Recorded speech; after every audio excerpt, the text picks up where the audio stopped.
joie est immense. Il y a des semaines, j'étais à Pointe-Noire, à Bouillante, et là, je suis à Pointe-à-Pitre. Je suis très, très, très heureux. Vraiment, ça va faire plaisir même quand tout ça, franchement.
C'est quelque chose que je fais par conviction. Je me dis qu'il faut aller discuter avec les plus jeunes sur des problématiques qui touchent à leur vie.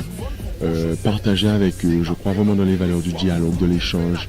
Je sais que moi, avoir écouté des gens inspirants, des gens qui sont venus échanger avec moi, ça m'a beaucoup apporté.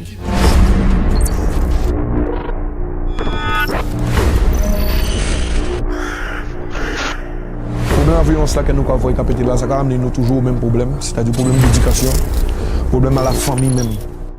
Ce que j'ai dit dans le documentaire, c'est une conviction qui n'est pas née des livres, qui est née du terrain, et de voir qu'elle trouve sa place, qu'elle donne encore de la force à la dynamique du documentaire. J'étais fier, très content, et ça me pousse à aller de l'avant dans cette dynamique-là. C'est jamais vain, quoi. Donc ce documentaire-là, il permet de délier les langues. Il permet de parler à partir d'un constat commun. Il permet d'avoir des conversations qu'on doit avoir. Donc je trouve que c'est un outil pédagogique puissant. Et il me semble que j'avais déjà eu l'occasion de dire cela. Je vois Kawikera comme un outil, comme un moyen de... et il le fait avec des voix qu'on n'a pas l'habitude d'entendre. Et c'est ce qui est bien. Souvent on va chercher les voix des experts, c'est bien, mais il nous faut avoir les voix brutes de décoffrage des gens qui vivent dans le pays. J'ai quitté la prison, mais tous les jours, il y a des faits nous ramènent à la réalité. Vous êtes encore le sel pur de la jeunesse. Ce documentaire-là, en déclenchant un dialogue édifiant, éducatif dans les établissements, il nourrit l'espoir aussi. Gardons nos passions, donnons-nous à fond dans nos projets, mais gardons toujours la porte ouverte dans nos passions parce qu'on soit des êtres humains originaux. C'est des fourmis là, là, et l'autre là, reste dans la l'autre. Pour y doucher, il faut y demander permission.